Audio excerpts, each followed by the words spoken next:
اہل سنت والجماعت جو در حقیقت اللہ کے رسول صلی اللہ علیہ وسلم اور صحابہ اکرام کے سنت پر عمل کرنے والے لوگ ہیں، حقیقت میں مذہب اہل حق ہیں۔ ہمارا ہر فعل، ہمارا ہر کام، ہمارا ہر عمل قرآن و حدیث اور صحابہ اکرام کے فرمودات کے مطابق ہے، لیکن اس کو دلیل کے طور پر صحیح طور پر لوگوں کے سامنے پیش کرنا تاکہ صحیح اسلام اور صحیح باتیں لوگوں تک پہنچے، یہ آپ کی ہماری ذمہ داری ہے۔ اسی اعتبار سے آپ کو پڑھنا ہوگا، کوششیں کرنی ہوگی اور آپ کو مطالعہ کرنا ہوگا۔ اس آیت کریمہ میں جو سب سے اہم چیز ہے، جو دو ورڈ جسے ہم ترجمہ میں بولتے ہیں، وہ ایک ہے حزن اور دوسرا ہے خوف۔ حزن کے معنی اردو میں غم کے کیا جاتا ہے اور خوف کا معنی اردو میں ڈر۔ ہم اور آپ اچھی طریقے سے جانتے ہیں کہ آدمی غمگین کب ہوتا ہے، آدمی کو غم کا ہے کب لاحق ہوتا ہے۔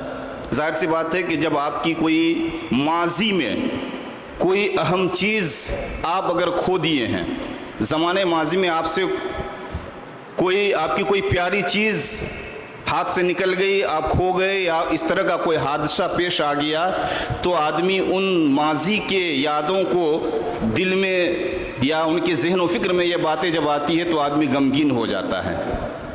اور آدمی خوف زدہ کب ہوتا ہے، ڈر کب آدمی کے دل میں سماتا ہے، جب مستقبل میں کوئی ایسا واقعہ پیش ہونے والا ہے یا کوئی ایسی باتیں ہونے والی ہے، یا آپ کو کوئی اس طرح خوفناک چیز کے بارے میں بتایا گیا کہ کل پرسوں یا 15 دن پہلے بعد میں ایسا ہونے والا ہے، تو آدمی پہلے ہی سے کیا ہو جاتا، اس تعلق سے ان کے دل میں ڈر پیدا ہو جاتا ہے۔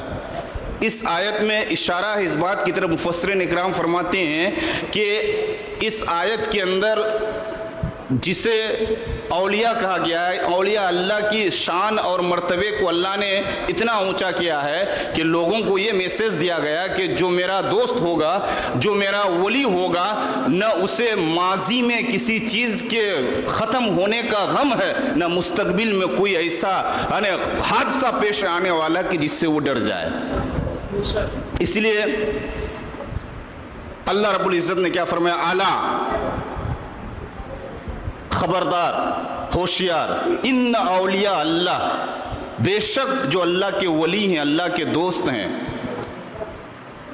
الا ان اولیاء اللہ لا خوف علیہم ولا هم یحزنون، نہ انہیں کوئی خوف ہے مستقبل کا، قیامت کا، نہ انہیں ماضی کے کسی چیز کے ختم ہونے کا غم ہے، کوئی نہ غم نہ کوئی خوف۔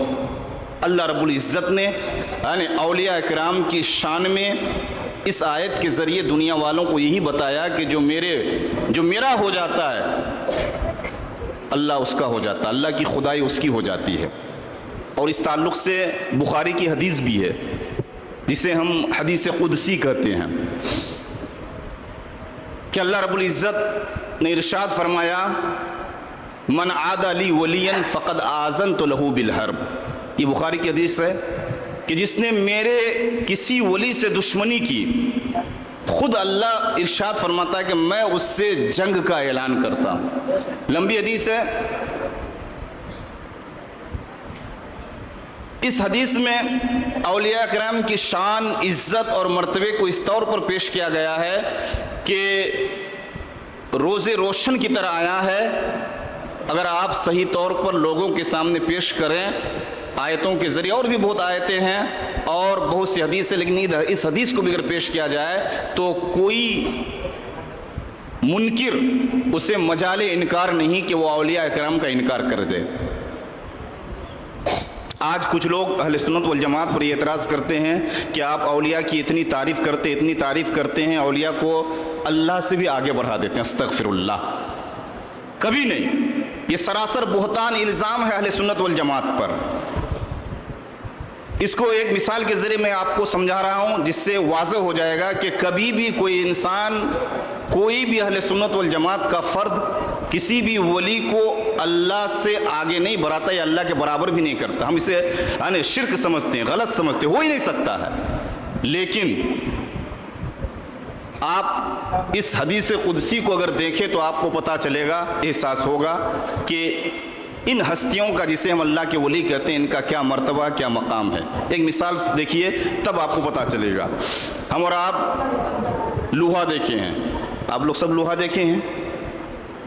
اس لوہے کو اگر آگ میں جو مستری لوگ ہوتے ہیں، جو مطلب جو کیا نام لوہار ہوتا ہے، وہ لوہے کی تلوار یا چاقو، چھری یا اور چیزیں بنانے کے لیے لوہے کو آگ میں رکھتا ہے. تو 10-15 منٹ آگ میں رکھنے کے بعد جب اس لوہے کو آگ سے نکالا جاتا ہے تو آپ اور ہم مشاہدہ کیے ہیں کہ جو آگ کی پاور ہے، جو قوت آگ کی ہوتی ہے، وہ ساری قوت لوہے میں آ جاتی ہے. لوہے کا رنگ کالا، آگ کا رنگ لال. لوہے کو، راڈ کو جب آگ میں تپا دیا گیا تو 10-15 منٹ کے اندر جو کالا رنگ لوہے کا تھا وہ غائب ہو کر کس کا رنگ آ جاتا ہے؟ آگ کا رنگ اس میں آ جاتا ہے. کیا کوئی جی شور انسان کہہ سکتا ہے کہ یہ لوہا آگ ہو گیا؟ کہہ سکتا ہے قاری صاحب؟ نہیں. کوئی بھی جی شور انسان نہیں کہے گا کہ یہ لوہا آگ ہے. لوہا لوہا ہے، آگ آگ ہے. لوہا لوہا ہے، آگ آگ ہے. ہاں، بھٹی میں تپنے کی وجہ سے 10-15 منٹ وہ لوہا ہونے کی وجہ سے، لوہا آگ میں رہنے کی وجہ سے آگ کی جو قوت، آگ کی جو تاثرات ہیں وہ سارے تاثرات لوہے میں آ جاتا ہے. لیکن اس کے باوجود لوہا لوہا ہے، آگ آگ ہے.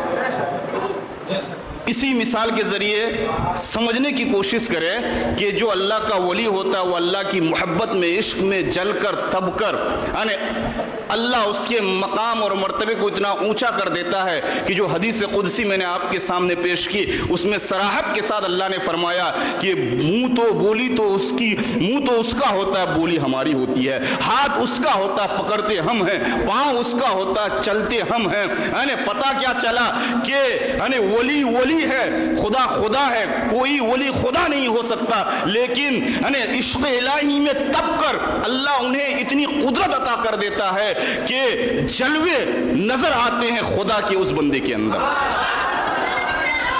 لیکن وہی مثال لوہا لوہا، آگ آگ. وہی بندہ بندہ، خدا خدا، اللہ اللہ. کوئی بندہ کبھی بھی خدا نہیں ہو سکتا. پتہ کیا چلا کہ یہ الزام سراسر ہم اور آپ پر مخالفین کی طرف سے غلط طور پر پیش کیا جاتا ہے. سرکار غوث اعظم رضی اللہ تعالیٰ عنہ کی زندگی خاص طور سے طلباء کے لیے، ہمارے اور آپ کے لیے، اگر آپ ان کے تعلیمی سفر کو دیکھیں تو ایک رہنما ہے، ایک مشعل راہ ہے ان کی زندگی. پورے سفر تعلیم کے سفر کو دیکھیں، اتنی مشقت، اتنی پریشانی آپ نے دوران تعلیم اٹھایا کہ دنگ رہ جائیں گے آپ جب پڑھیں گے اور مطالعہ کریں گے. تو میں نے کئی سوانوں میں ان کا پڑھا کہ چونکہ آپ نجیب الطرفین سید تھے، ماں کے طرف سے بھی باپ کی طرف سے بھی، اور جو غیرت مند انسان ہوتا ہے وہ کبھی کہیں سوال نہیں کرتا، چاہے وہ بھوکے مر جائے لیکن کبھی بھی کہیں سوال نہیں کرے گا. 40 دن تک آپ نے مطلب جو پھانکا کشی اختیار کی بغداد کے اندر دوران تعلیم میں. درختوں کے پتے، دریائے دجلہ کا پانی اور گھاس کھا کر زندگی گزارا، لیکن کبھی کسی کے سامنے منہ نہیں کھولا، سوال نہیں کیا. ایک مرتبہ ان کی ماں جانتے ہیں کہ جو 40 دینار دے کے بھیجا تھا وہ کچھ ہی دنوں میں ختم ہو گیا. پھر بعد میں ایک شخص کے ساتھ جب پتہ چلا کہ گیلان سے بغداد جا رہا ہے گیلان سے، تو ماں نے کچھ روپے دیے. خود غوث اعظم فرماتے ہیں، سرکار غوث اعظم کی ایک مسجد میں اتنی ہمیں 3 دن سے فاقہ تھا، اتنی بھوک لگی تھی کہ